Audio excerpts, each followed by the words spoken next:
So ayan, Rachel and Roel, abangan nyo ang tig-tatlong tanong. Shout out! Ito po mga kalingap, gusto ko lang po magkita yung sponsor natin. Kalingap Dumaguete. Salamat po, ha? Hello po sa lahat. Good morning, good afternoon, good evening, kung saan man kayo na naroroon.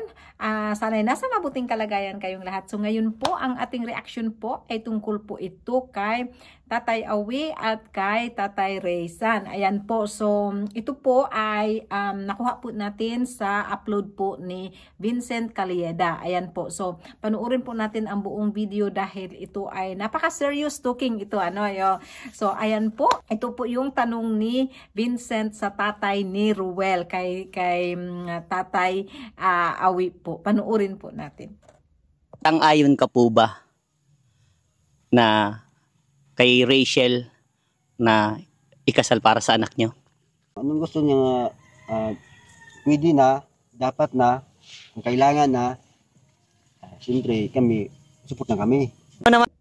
So ayun po, si Tatay Awi ay hintay ng hintay si Vincent na sagutin po ni Tatay pero hindi talaga niya sinasagot at sabi na nga ni Vincent na Tay, sagutin mo na kasi naghihintay yung mga viewers. So ayan po, kaya panoorin nyo talaga ang buong video ni Vincent kasi doon nyo talaga makikita ang lahat. So isusunod po natin ang tanong po ni Vincent kay Tatay Raysan po dahil ito po yung sagot na hindi natin akalain na ito ang sasagot ni Tatay Raysan pero panuorin natin. Ikaw naman, Tatay Raysan, payag ka ba na ikasal sa inyong anak na si Rachel, si Roel? Ako di pa payag. Okay. Kasi bata pa man yung anak ko. Opo. So ayan nga po, tama nga po ang sabi ni Tatay Awi na pagdarating ang panahon, darating naman talaga ang panahon, so wala siyang magawa. Desisyon naman talaga ni Roel yan. So ang desisyon ni Roel ay respetuhin niya yan po at makikita nyo dito kung gaano ang relasyon ng mag-ama na si Roel at saka si Tatay Awi.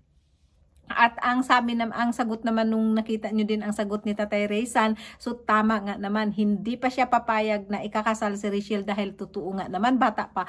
Pero at least nakikita naman natin kung paano nagmamahalan ang dalawa at nakikita natin kung paano nila pinapakita sa buong mundo ang kanilang pagmamahalan. So hindi pa man kasalan ngayon pero aabot din ang ating Rochelle ng kasalan someday. So hihintayin natin yan hanggang ready na ang dalawang nagmamahalan. Ayan po. So yun lang po ang ating reaction today. Thank you so much for watching.